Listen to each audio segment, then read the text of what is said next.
Hello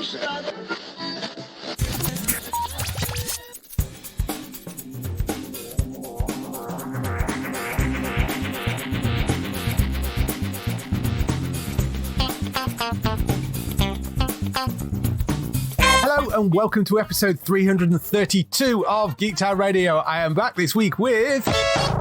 Kitty. Bex, how are you doing? I'm good, thank you. Lovely to have you back on. It's been a few weeks since you were on last. So what have you been up to and doing with your streaming and stuff? Yeah, I finished replaying Tomb Raider 1. That only took me about 6 months.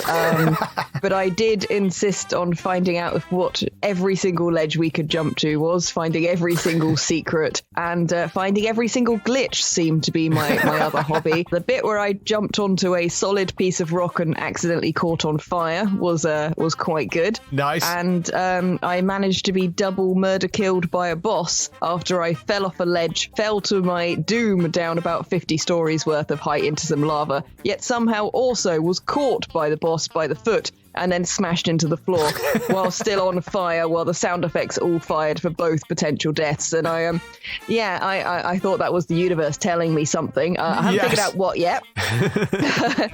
So I've moved on to replaying Tomb Raider 2, which is significantly more difficult than I remember it being. Yes, it's been a long time since I played that. Oh my goodness, the enemies have laser sharp accuracy from a vast distance with guns and take about 50 million bullets to kill. Yeah, really? Wow. I just keep sort of running towards things, being shot, falling in the water, then also drowning. I'm just like, this is not the Venice holiday I wanted.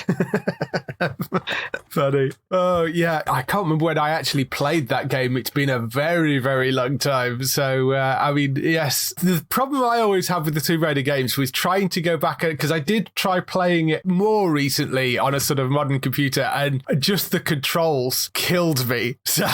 Oh, yeah, we're spoilt nowadays of controls. Arrow keys, space is not jump, alt control, delete, page down. The addition of the Windows key to keyboards is what's getting me, because I keep panic hitting the keys to shoot and hitting the Windows key, which obviously either crashes the game or brings up the Windows menu and puts you out of the game, at which point I am then mauled to death by a very happy, hungry tiger or something that's like, this is easier than I expected, as I panic and shout at the keyboard. So yes, it's definitely proving fun, and I'm playing it on the original controls, tank control style, because I want the original experience, catching on fire accidentally and all. And it's been good. I haven't played them since they came out, so like 96, 97. Right, so this is my first replay through, and I played them originally on the PlayStation, not as a Windows DOS game. So it's proving doubly fun in that regard. Slightly more modern game for me though. I've been playing Evil Genius 2. Yes, I've played through that too. I haven't been back on it in a little bit, and I know they've had more DLC since I probably last picked it up. So how's that been going? They've got like sharks and stuff now. Excellent. There's an Oceans DLC. There's a frosty, evil new like Evil Genius to play as. Ooh. And loads of like water and ice themed stuff. You can also get little space heaters to put in the layer, but I didn't do that because I thought anyone that signed up for working for me when I was made of ice kind of knew what they were getting into. So I just gave them more lava lamps to give the illusion of heat without melting my base. That seems absolutely fair. Yeah. I mean, if you're going to sign up as a minion, what do you expect? I know, right? Yeah, you get a full healthcare package for the 3 weeks you live. And yes, I want laser sharks, laser sharks and submarines, and you just got to. So there's new traps and there's new all sorts of stuff now, which is really cool. So I got to dress up for anyone that saw my first Evil Genius stream. I dressed up and came up with my own Evil Genius character. Lab coat, spiky goggles, long sort of fake fingernail rings, all of that. Yeah. Proper evil laugh that completely ruins my voice for the next 3 days afterwards. And I came up with this character, and Rebellion asked me to go and do that over on their channel. So I played the Oceans DLC in character, evil laugh and all, for a couple of hours, which was very good fun. That's awesome. Have you got a name for your evil Trista? She is called Violent. The N is silent. Good. Excellent. Yeah. Came up with the whole thing for that, which was very, very good fun. So yeah, I want to play some more of it. I hadn't used the sandbox mode before either. either. And I think I might spend a lot of time just in the sandbox mode, just messing about. Yeah. Because I do like that. I find like with these games that I love it for the first so many hours. Then when you actually get into a sort of mid-game, the game proper, where you have to just be actually, being responsible and managing things rather than just putting like exploding traps and giant carnivorous plants to eat enemies on every corner. Yeah. And I tend to, I just like being silly. I think that's just long and the short of it. I just like making preposterous things. And the sandbox mode, because it takes away the money requirements and just lets you mess about. Yeah, that's proving quite fun. You can make entire like disco floored laser walled corridors. You just like blow the entire budget just on ridiculous traps. So I'm liking messing around in there, so I might do a little bit more of that. Yeah, I do love some of the inventive traps they come up with in that game, like things like the disco floor, which sort of, they walk onto and then suddenly are forced to dance themselves to death. Yeah, basically. Yeah, but then you punching bag them, like with a fist thing, punching bag them off. Yes. And then you have some of those like ricocheting pinball things. Yeah. And then you put like a little shark pit or something. Yeah. So you can really get a beautiful flow down the corridor by linking all of these traps together.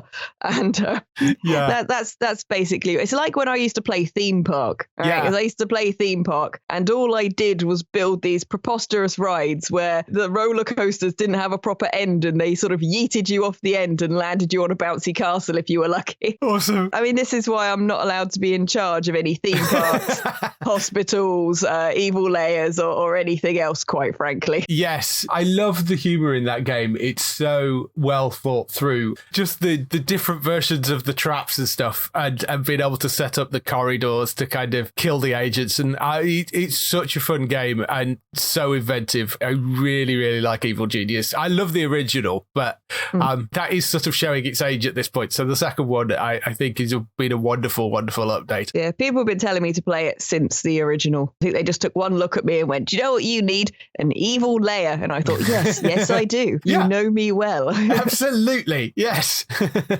So anything else you've been doing? I watched the Black Widow movie. Oh, yes. What did you think? Yes.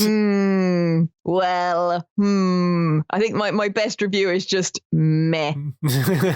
Like, it had some good bits in it, but I felt it was tonally kind of all over the place. Thor Ragnarok was tonally massively all over the place. It went from Guardians of the Galaxy to a serious Thor movie and back again, like somebody was just playing ping pong with the movie. Yeah. But both parts of that were very, very fun and quite over the top. Whereas this had parts of it that were massively kind of grounded feeling for a superhero movie, obviously. And then other bits that were ridiculously just comedic with some of the interactions. And I just couldn't quite figure out what it wanted to be. And I wasn't sure on it at all. It's difficult to fit a movie mid-timeline like that as well, because that whole film happens sort of at the end of Civil War. And it is difficult to kind of fit an entire film in, especially when the stuff that happens in it doesn't seem to ever get mentioned again. Like, she saves, she practically saves half the world and nobody notices. But yeah, I didn't hate it, but I don't think it's one I would like buy on Blu-ray and watch again. Yeah, I kind of am with you on that. I think when we've talked about this before, and I think it's one of those things that had it come out in the actual correct spot rather than them holding it on until the very possible last minute. And, we know what happens to Black Widow now. And I do wonder whether it might have come across a little better had it actually been released in the right bit of the timeline as they were going through the movies. But I don't know. Because I'd see like the hair bleach and go, oh, well, she's already had her hair blonde. She'd be better off dyeing it dark. And then my brain went, no, this is just before she dyes her hair blonde. And I was like, but then she didn't need to dye the hair blonde. I guess they're trying to make the hair blonde dyeing not her being on the run hair blonde dyeing, but dyeing her hair because she's making a new start, because she's cut ties with her past that was haunting her kind of thing. But it didn't really feel like that because you didn't see her sort of change her hair. It wasn't a moment in the film of her saying, I'm making myself a new identity, and hair bleach is apparently shorthand for that in every movie. Yes. And so it didn't have any weight. It just felt like an Easter egg that there was this box of blonde hair dye. And I don't know. Yeah, maybe if it come out at the time, at the right point, it would be less sort of jumping around feeling. But yeah, I think just the tonal jumps for me, I think they needed to probably make the whole thing a bit more on the fun side. Yeah. As I felt it was just, it felt like the color had kind of been drained out of the MCU a little bit for this one. And I wanted more with these other characters that were very briefly introduced. Yeah. And I wanted to see more of, they could have done more of an ensemble piece with her teaming up with the others and them all sort of getting away together. Whereas the other characters were just like, oh, they're in a room. Oh, they're trying to kill. Oh, no, they're cool now. They've all been cured. They're just headed off now. And I was just like, well, what's the point of introducing all these interesting people who have these complicated backstories and these very complicated moral dilemmas because they've spent half their lives being puppeted and controlled, and there's all these massive things introduced, and they're just a plot device to get fixed at the end and then just wave bye, they're all fine now. And I was like, that felt like a lot of interesting potential for the plot that they just used as background stories and excuse for a sequence of kind of fights that didn't really draw me in as much as you need to if you're just basing it off action. And I think Taskmaster, the complete rewrite of that character, I was like, I kind of saw the twist coming on that. And I was like, yeah, okay. Again, felt like if you're introducing a character that mimics everyone else's moves, you put them against everyone. Yeah. It was just kind of like, okay, so they're saying that the Taskmaster's fought all of the other characters at some point, but we've never seen it in the films. Mm-hmm. If you don't know the comic books, you don't really, they explain it as exposition, but the whole show don't tell thing went out the window with that, Yes. There was not even any kind of CGI'd flashback showing those fights as a montage. There was nothing. It was just, yeah, I fought all your mates already. And I was like, okay, that would have been a much cooler thing, having the mimic fights against everyone rather than just everyone's fights against Black Widow. I don't know. It just felt like a little bit of a waste of that character on some regards. But as someone who read the comic books, I'm also not massively fussed by that character. So yeah, I was like, surely pick a better character rather than one that's a bit weak but would have been best used against the whole team as a henchman for a bigger bad. And yeah, I could kind of see where they were going, but I did pause a couple of times and go get a snack. I wasn't kind of riveted and sort of stuck to the edge of the seat in anticipation, because you know what's happening. The tension wasn't really there. And I think they would have been better off either doing complete origin story or something that happened that led up to Black Widow swapping sides, joining the Avengers. That story might have been more interesting, or an ensemble piece with all of them teaming up together and showing all the other characters that they just kind of went hi-bye to in this movie. Yeah. So yeah, didn't quite work. I'm kind of glad I saw it at home rather than in the cinema. Yeah. I mean, they have used some of the characters introduced there in other parts of the MCU now, but not a lot of them. So, I get what you're saying. There are characters I would like to have seen more of in that film and just haven't. But, they are utilizing some of the characters moving forward. And you may see more as we move on, but who knows?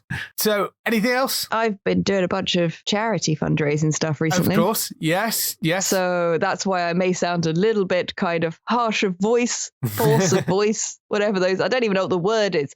I'm a little bit tired, I think is the phrase. Yeah, I've been part of Game Blast for SpecialEffect for the last few days. So I was playing Sonic Mania for the first time. Oh, nice. Which I know is criminal and I should have already played. I've had it in my backlog for ages. So I was playing Sonic Mania, but with the entirety of my viewership destroying my chances of doing very well at the game by sending me jump scares, Sonic drowning sound effects, making me wear Sonic hats and ginormous Sonic gloves and trying to use my controller with it. So I can't say I can really review Sonic Mania based on this experience. I spent most of the time in fear and in frustration trying to control the controller wearing these oversized ginormous gloves.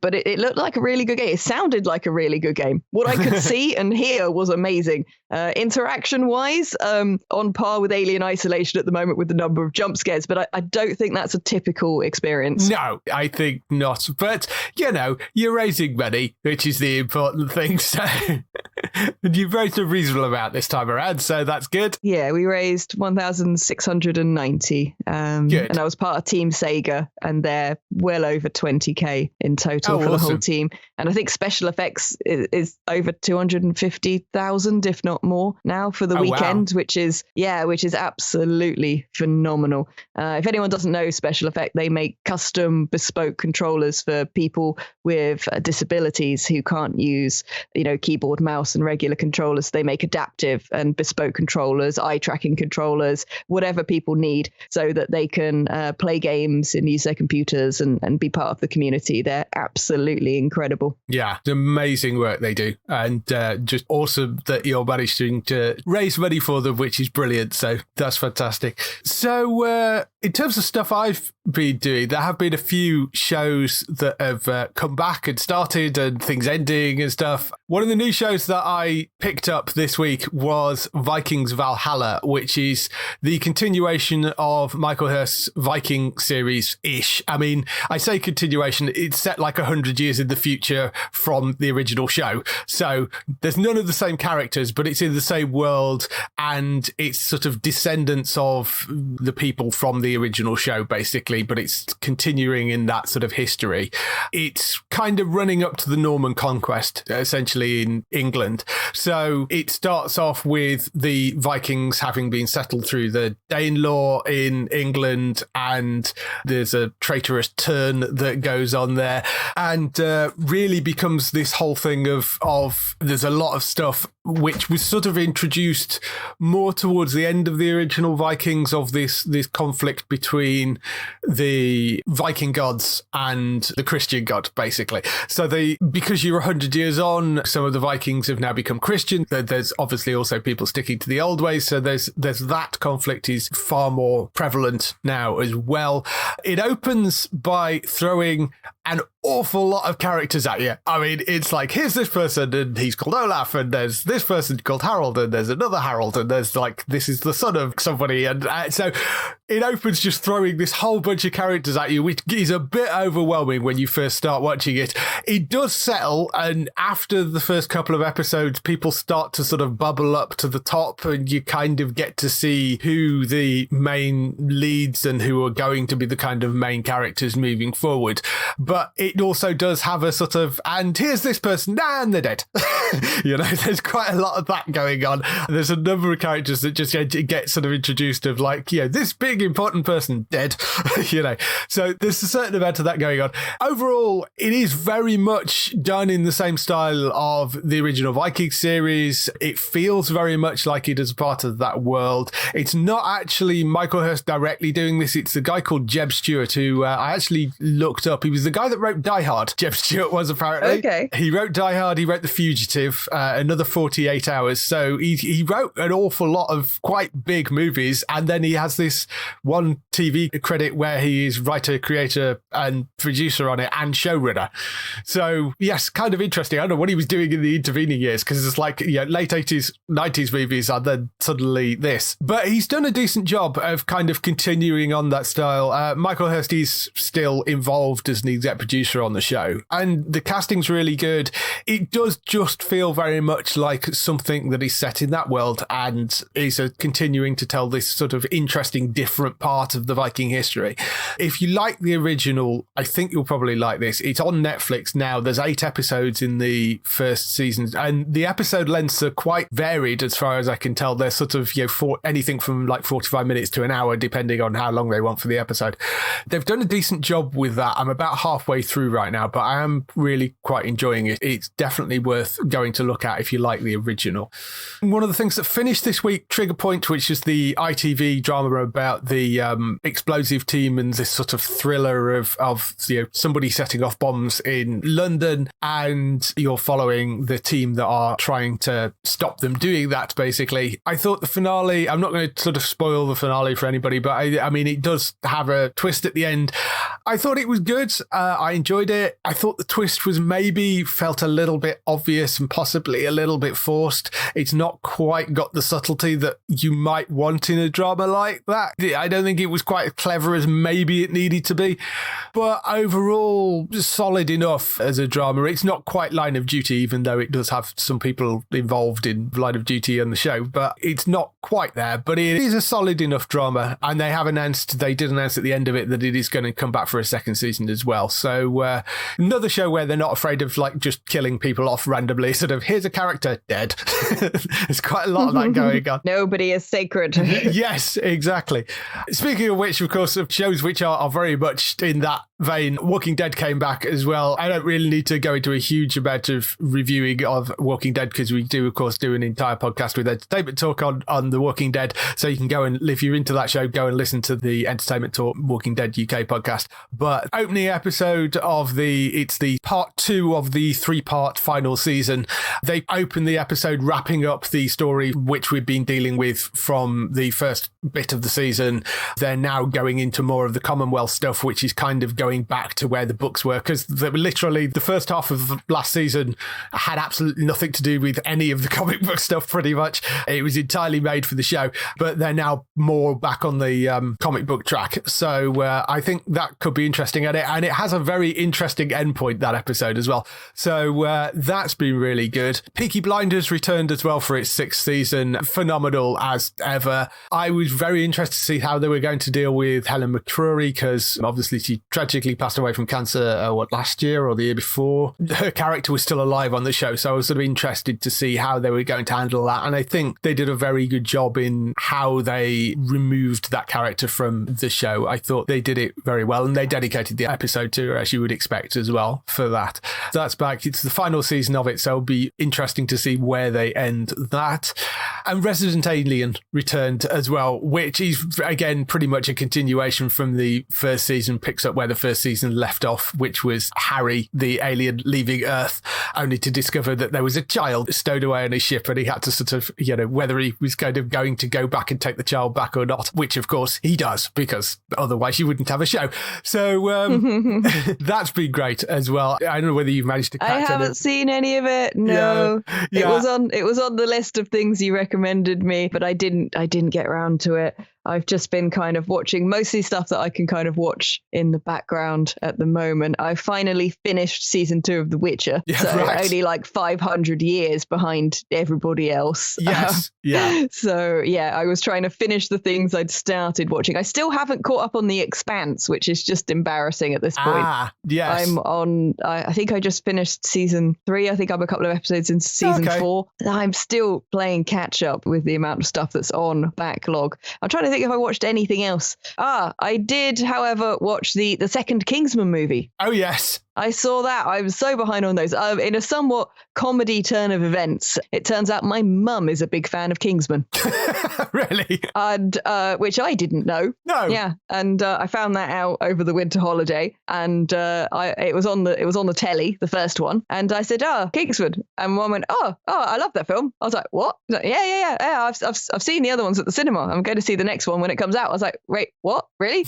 And my mum just looked at me and went, I'm surprised you like that, because it's not a comic book film. And I didn't know whether or not to tell her. So that was an interesting one. So yeah, my mum's seen all of them. I've only just watched the second one. She watched the second one in the cinema, and she's watched the third one in the cinema. So yeah, she's cooler than me, as if that was ever any doubt. And I've only just seen the second one, which I did quite like. I think I prefer the first one. Yeah, I think I preferred the first one. I think that the second one was kind of, it felt a bit like, how do we just do the same but more? Yeah. Yeah, it was cool. It was fun. But it did have a couple of points where I was like, you're just doing the same thing, but just trying to see if you can turn it up to 11 a little bit. So I'm wondering what the third one's going to be like based on that. But I did enjoy it. I mean, it's preposterous. It's silly. It's not supposed to be sensible in any way, shape or form. Yeah, I was a little bit surprised by how kind of sort of sweet and wholesome the ending was. That was my only kind of shocking point. I was expecting an ending similar to the first one, with a Is that the exploding heads? Well, with regards to Eggsy's relationship. Yes, I remember. See, I'm trying to choose my words carefully. Yes, we're a family show. Yes. The front door of the house is forgotten. Yes. So I was expecting an ending a bit like that because they kind of foreshadowed it. She said, well, if you save the world again. Yes. And so I expected the final scene to be like this really posh, fancy wedding, and a bit like the end of Taxi, the original Luc Besson version of Taxi. Right. I expected a thing with a very posh, formal scene with, the wedding and stuff, and they're late because they're in a cupboard, Yes. I was expecting that. So the most surprising thing about the whole movie, which is an interesting thing to say based on the content of that movie with robotic dogs and people being turned into hamburgers and the entire world being held ransom with, preposterous chemical substances that freeze you, and scenes that look like they were out of some kind of zombie movie containment with people in cages piled like 50 high and stuff. Yes. The thing that surprised me was that he didn't get his end away at the end of the film, and the ending actually had a kind of sweet, kind of wholesome feel. I was kind of like, okay, all right. And I don't know if I should say anything that has spoilers in. Yeah, I don't know. Yes. The film's been out for quite a while. Yeah, that is true. There's a bit with a character, traitorous character plot twist bit that's kind of standard in every movie, but they could have checked to see who the traitor was because it's established at the beginning of the movie. They all have some gold embedded in their body. Right, yes. So when someone says, I think that person might be a traitor, they just decide not to check. So that was the only bit that really frustrated me because I'm like, you can check. Yes. You could literally check. So I think they needed to do something where they looked and couldn't find it. And then it turned out it was on the bottom of his foot or something. And that's why they didn't find it. So that was the only bit that really made me just sit there going, because I was like, you could easily have written something around that, because to somebody going, I think that person might be bad, and everyone else just going, nah, let's not check, just didn't sit right with me with something that normally has preposterous yet fairly intelligent writing. Yes, I mean, they are fun, those films, and if a bit all over the place. I mean, they have been very up and down in terms of the reviews of them, but they are quite fun, those films, and just goes to show, add Colin Firth into something and your mum will watch it.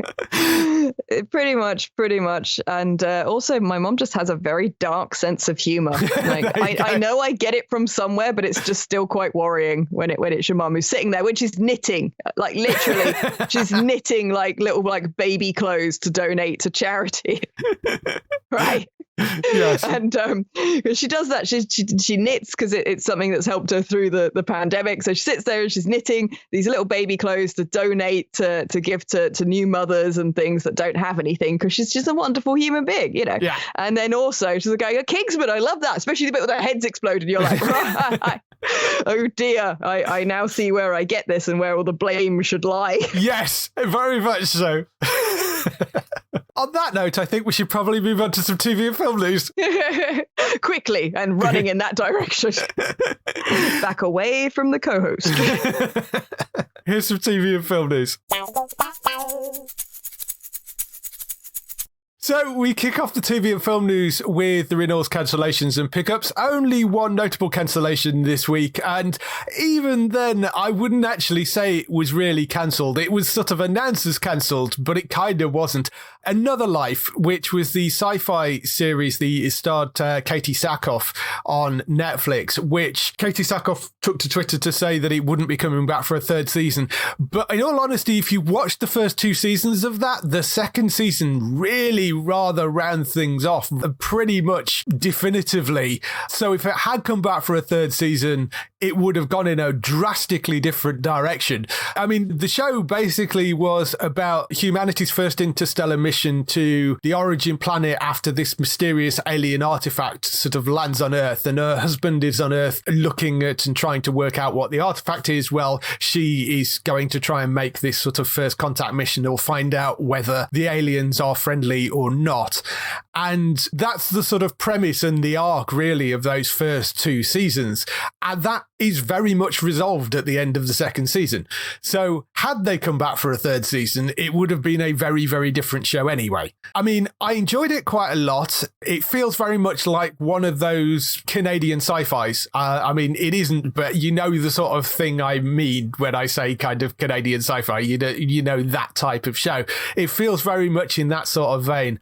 I wouldn't let the fact that it had been cancelled after, or I don't like using cancelled with that because it really did feel like it came to an end. But I wouldn't let it put you off watching the 2 seasons that are there, because if you like those sort of sci-fi shows that are on quite fun, it was well put together little sci-fi series on Netflix. It's got a solid 2 seasons and the story rounds itself off. So yeah, okay, it's not coming back again, but I really don't think that it necessarily needed to. I think it did a pretty good job at dealing with it. So, but that's another life. That has got 2 seasons and done on Netflix. On the renewal side, Trigger Point, as I mentioned in the earlier part, Trigger Point has been renewed for a second season, so that will be coming back. Blacklist also renewed for a 10th season. So despite losing one of their lead actors, he's still going strong. I think I posted this on Twitter, and Daryl just posted underneath, "This show is immortal," because it really does seem to have. I mean, you had 2 main leads in that show, and one of them left, and it's still going. So they've decided that they're keeping it around, but that will be back for a 10th season. In terms of other news, Indy 5 is apparently wrapped filming. We don't know anything about the plot of Indy 5. We know that it's Harrison Ford back as Indy, and it will probably be the last Indy movie that Harrison Ford does. Apparently, some of the set photos showed people as Romans, so there's suggestion that there may be some sort of time travel thing in it, but who knows? I mean, they could have just fallen into a very fancy party or something. Yes, possibly. There are apparently sort of Roman soldiers wandering around, so yeah. But do your parties not look like that? Generally not, I'm interested to know if it's actually time travel or if it's sort of insert into a flashback where they're using it as exposition or what they're doing. Maybe. I mean, to be fair, after the last one, I wouldn't put time travel out of the equation. No. I'm being far too sensible, and their plot isn't going to be. Yes, very much so. Yeah, it's Harrison Ford back. It's got Phoebe Waller-Bridge in there, Thomas Ketchuman, who was in Age of Ultron, Mads Mikkelsen is in there, Antonio Banderas, Toby Jones. So, I mean, decent enough cast. Don't know who anybody's playing. It's not Steven Spielberg doing it because he was directing it and then stepped away from it. It's James Mangold is the person that was helming the 5th and supposedly final outing of it. We'll see. And John Williams is back for the score as well. So at least the music's going to be good, whatever the film's like. But that has apparently wrapped filming. It's due to release June 30th, 2023. So we're a while off it coming out, but it is at least wrapped photography. In terms of TV shows, though, Sister Boniface Mysteries, which is a spin-off from Father Brown, that's landing on UK TV drama on the 11th of March, apparently. So there's that. Blood Season 2, which has bounced around all over the place because Sky seem to be a little all over the place with their scheduling at the moment, because we've had things pop up and then literally an afternoon later have vanished again, and we've had to take them down, and then they've popped back up again and they're moved. And so, yeah, things have been, I don't know what the scheduling team are doing at the moment, but they're all over the place. But Blood Season 2 has now popped up again on the 16th of March on Sky Comedy. I think it was on Sky One originally, but when they changed all the channels, they moved it. So it's on Sky Comedy. That's 16th of March for Bloods. That's the medical comedy. Ozark Season 4B, which is the last bit of Ozark, that's got an air date of the 29th of April on Netflix. So that will be the back. And Doctor Who, we haven't got an exact date for the return of the next special because it's a bunch of specials before Jodie regenerates. And the next special is going to be Easter. So I think they've said Easter Sunday, but that's not 100% confirmed. but it will see the Sea Devils return, I think, for the first time since John Pertwee, I think, was probably the last Doctor that dealt with the Sea Devils. So maybe. They're a pretty old enemy. They're very kind of underwater dinosaur-y looking from what I remember. Yes. Interesting that they're bringing back an old enemy and it's not the Cybermen or the Daleks, which I was getting a little sick of, given they've got all sorts of other people they could have brought back. So Sea Devils, I'm quite happy that they're doing that again. That should be quite interesting. But yes, that's going to be Easter at some point. We still don't know who the next Doctor will be. We're still waiting for that news to drop as well. There was some suggestion that might have dropped over this weekend because it was 10 years or something since or 15 years since the new Who first came on the TV screens this weekend. But no announcement yet. I suspect they won't do it until much later. But do you have somebody you would like to be the next Doctor Who? I don't know. I mean, there's been some interesting suggestions floating around. I know Ollie Alexander has been kicked around as being a possible name. I don't see that. I don't think that's likely, partly because I think he's way too back into his music right now. Mm-hmm. And I also think he's a little bit young for it. Yeah. So see, I still want to see people from The Curse of the Fatal Death, the Red Nose Day special, actually brought on. I want to see Joanna Lumley or Rowan Atkinson actually made canon, because I thought they were amazing. Yes. Yeah. I mean, Rowan Atkinson, I would absolutely love. Either would be phenomenal, completely different ends of the spectrum of how to play the character, but I think they would be incredible. I mean, Rowan Atkinson, if we had imagine if you could almost tie it in, like Blackadder was the next reincarnation of the Doctor, almost. Yeah.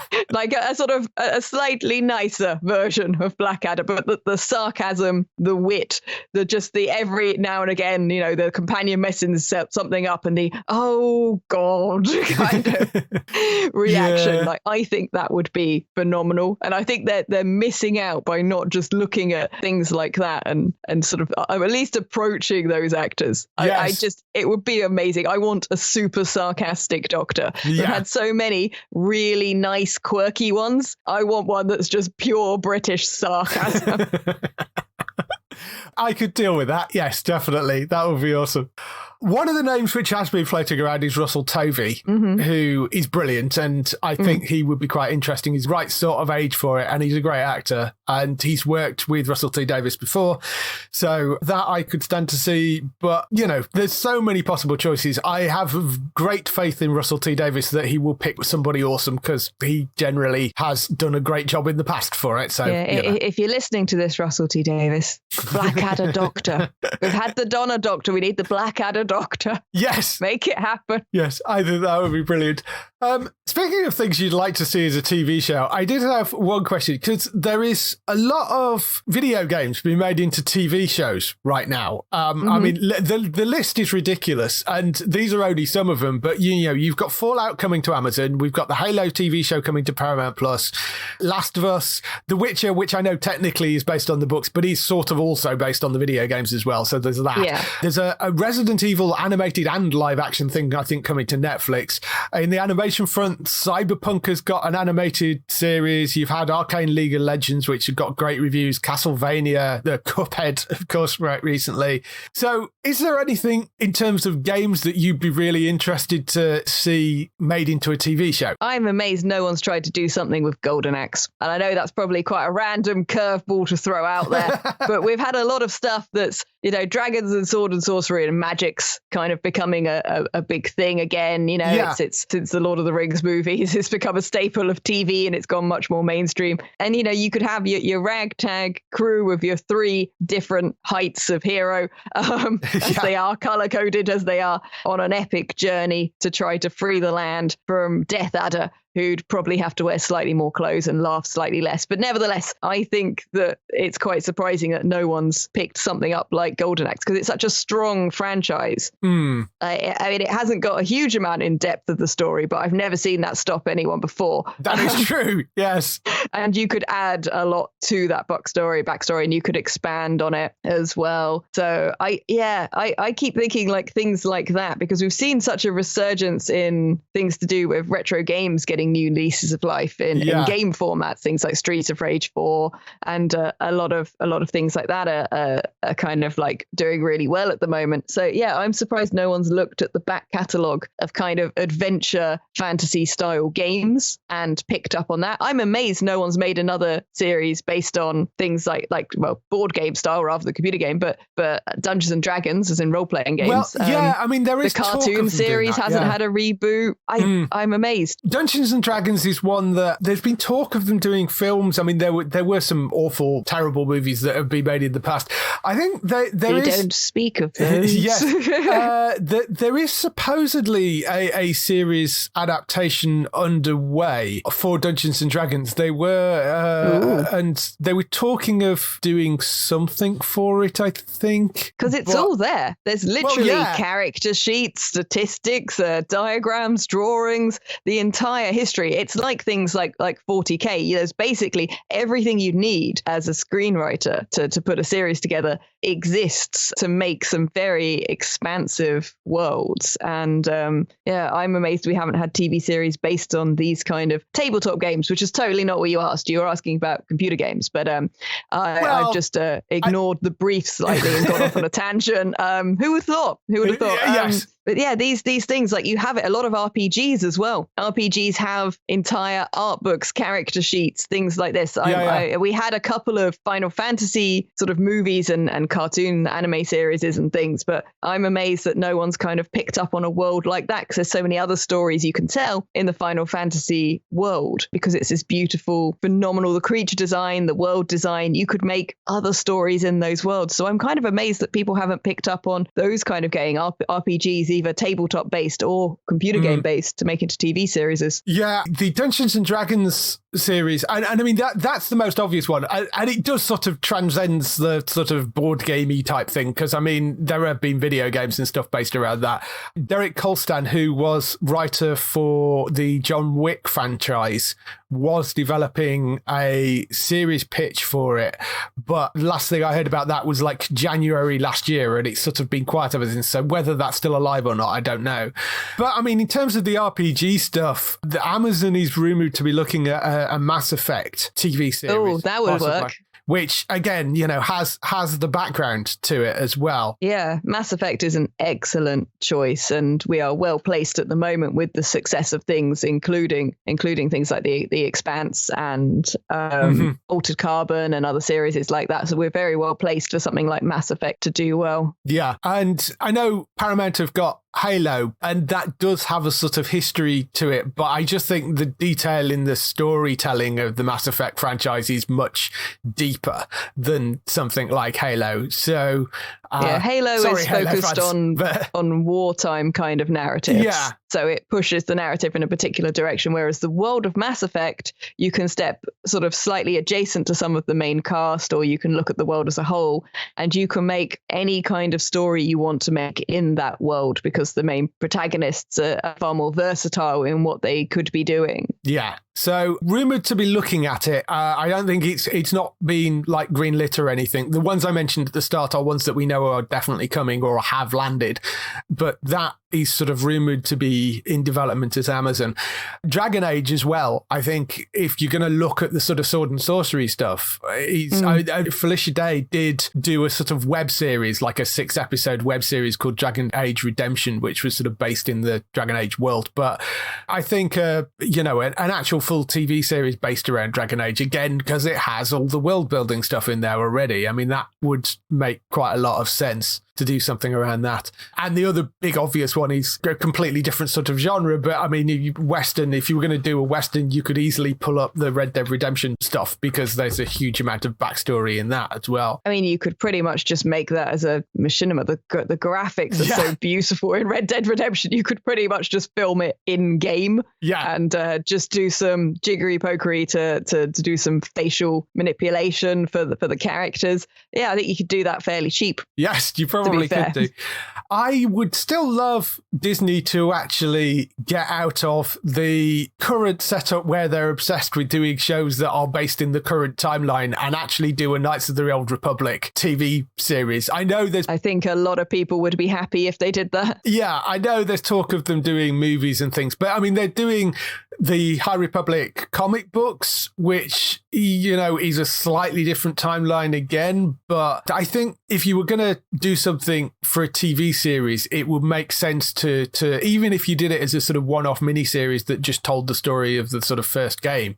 And Knights of the Old Republic, I mean, apart from the fact that anybody that's played the game knows what the twist is, but Knights of the Old Republic as a TV series, I would really, really love to see. And it would be something slightly different to all the stuff they've done before. There is a distinct lack of lightsabers in the current series for obvious reasons, and we could redress the balance by having a series that's just full of them. Yeah, I mean, because it allows them to throw a bunch of lightsabers on screen, and I think people do like seeing Jedi, so that would be a wonderful idea.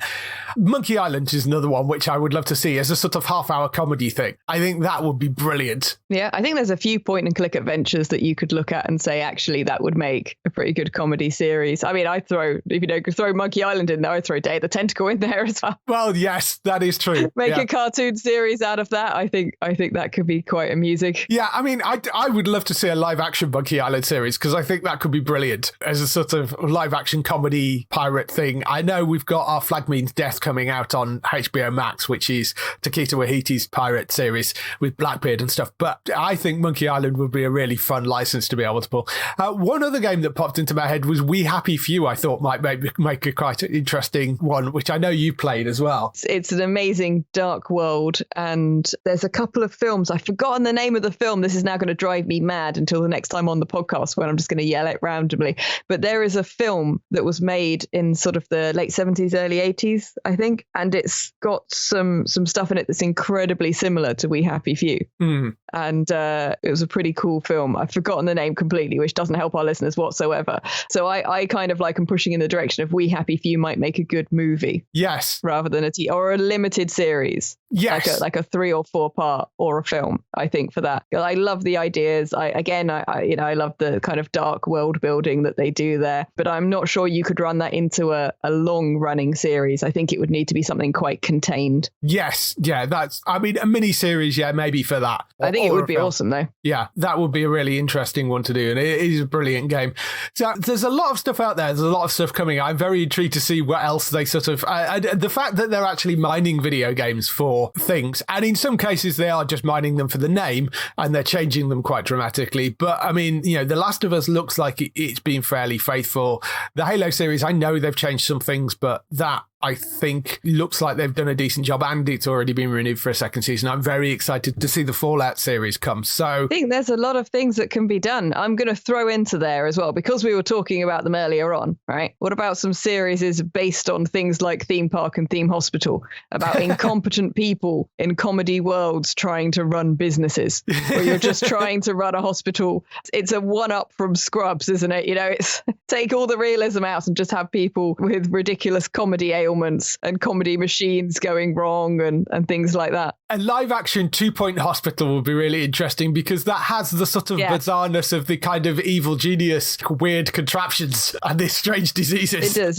It's the spiritual successor to the Theme Hospital series in every way, which is why I liked it. And I think you could make a really fun comedy series about a sort of perfectly regular standard world human that has to go and work in a hospital or a theme park or whatever it is, like 2 Point Hospital style, as the kind of audience insert of them just being like, what on earth is going on here? A little bit like he had is it Galaxy High? You remember that cartoon? Oh, yeah. Where you had some Earthlings going to the alien high school. Yeah. And wacky hijinks ensued. I think that kind of format can be quite fun. Yeah. I like the idea of that. So I'm very interested to see what else pops up. We are sort of hurtling towards the end of February, start of March, and then April, May, we start to sort of get more and more pilots and things pop up. So I'll be interested to see what kind of pops out later this year. But lots of interesting video game stuff. stuff coming up. So we'll sort of let you know if we hear any of those adaptations or if any of our ideas, particularly things like the Mass Effect series, if they do decide to move forward with something like that. Moving on to some actual news this week, there's been a new cast announcement for the Ironheart series. Lyric Ross, who was a standout star on This Is Us, she has been hired for the Ironheart series, which is starring Dominic Thorne from Judas and the Black Messiah. Centers on Riri Williams, a genius inventor who creates the most advanced suit of armor since Iron Man. Anthony Ramos is also set to star in it as well.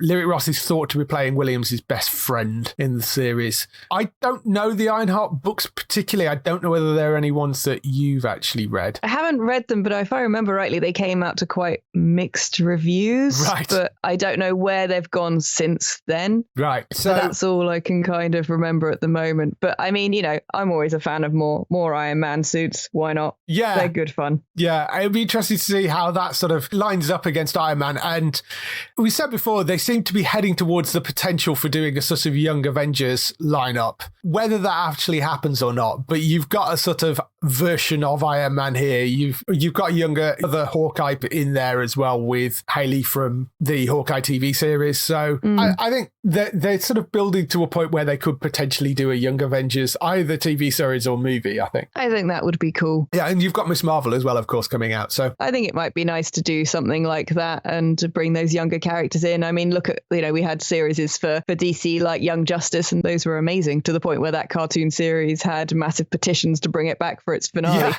So definitely, I think they could follow in the footsteps of that, as Marvel and DC obviously keep an eye on what each other are doing. And I think that could be quite good fun. Yes, I think that could be quite good fun. Moving on to our last story this week, Outlander has got a prequel series in development, just announced before season 6 gets its launch in March. It's coming in a few days.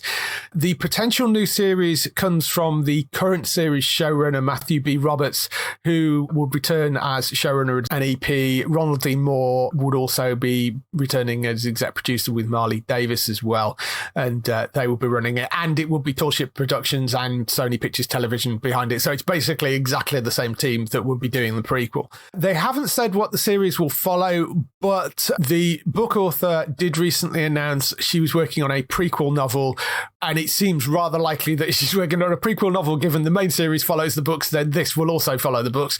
The novel centers on Ellen Mackenzie, the eldest of the children of Jacob Mackenzie, chief of Clan Mackenzie, wife of Brian Fraser, and mother of a certain Jamie Fraser. So it's basically Jamie's mother that it looks like the show will focus on. Presumably it will have some timey-wimey stuff going on, because that's sort of the whole purpose of Outlander in there as well. So I would assume that they're going to introduce some of that somewhere. But main show returns on Stars Play this March. It's based on book 6. The series has already been renewed for season 7, and that will be based on book 7. There are 9 books in the current series, but she is writing a 10th. So, I mean, although they've announced a prequel series, it may just run alongside the main series. It may be, I mean, I hope they keep the main series running to do all the books, and this runs alongside it rather than being a replacement, but we'll see.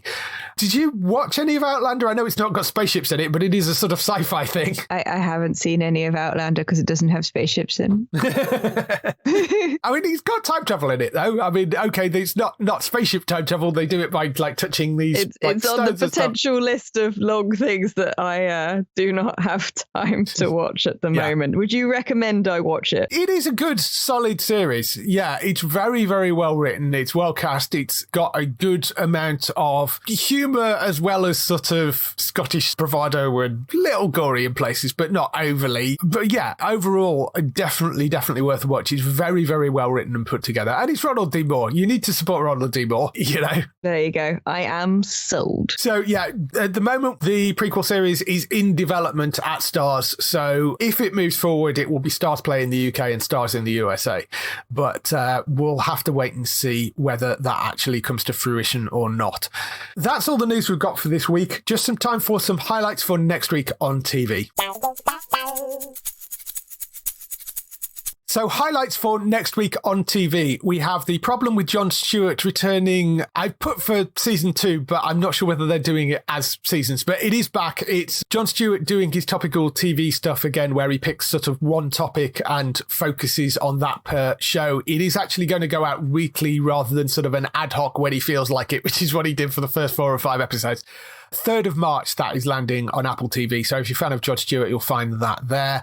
The Dropout, which is inspired by the ABC News podcast of the same name, which stars Kate McKinnon and follows the rise and fall of the company Theranos. That is also on Disney Plus on the 3rd of March. That lands. Joe versus Carol, which is the scripted version of Joe Exotic, Tiger King. That is coming to Peacock from the 4th of March, so you can catch that there. The Boys Diabolical, which is the animated series set in the world of The Boys, which has a whole variety of very strange, different animation styles from sort of Hanna-Barbera to manga anime kind of things, as far as I can tell. But 4th of March for that, and that's The Boys Diabolical on Prime Video.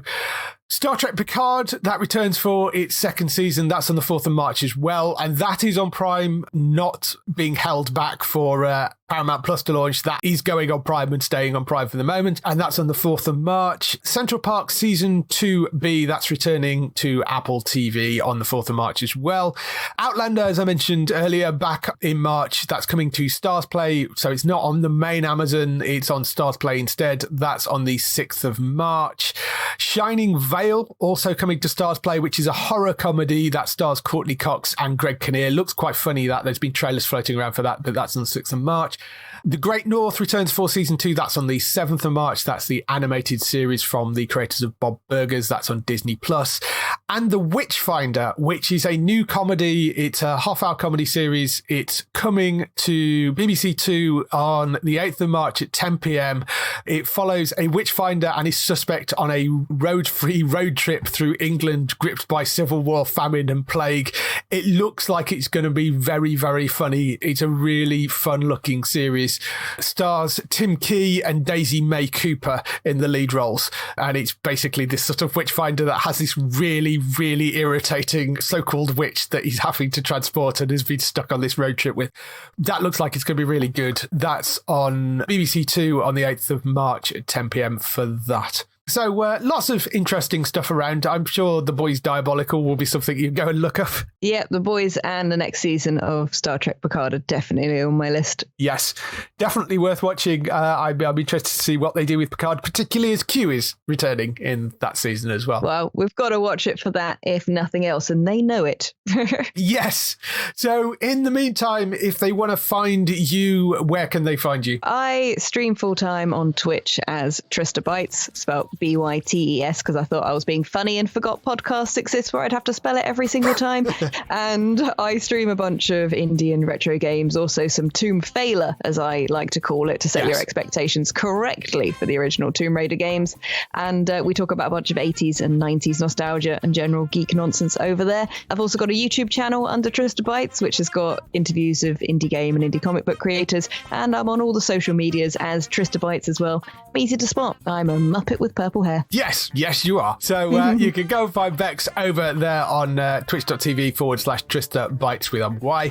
For other people involved in the show, go and find Matt over on entertainmenttalk.org for lots more podcasts, including the Walking Dead podcast, which we're doing together on Wednesday. So you can go and find that there. Daryl is over on HollywoodNorthNews.net for all those TV shows that you love, which are shot in Canada. For us, you can find us at geektown.co.uk throughout the week to see all the latest air date information. If you want to get in touch with your questions or comments, email us on podcast@geektown.co.uk. Leave a message on the website post. Find us at Geektown on Twitter, on Facebook at facebook.com/Geektown, on YouTube at youtube.com/Geektown, and on Instagram at Geektown UK. That is everything. We shall see you next week. Bye-bye. Bye.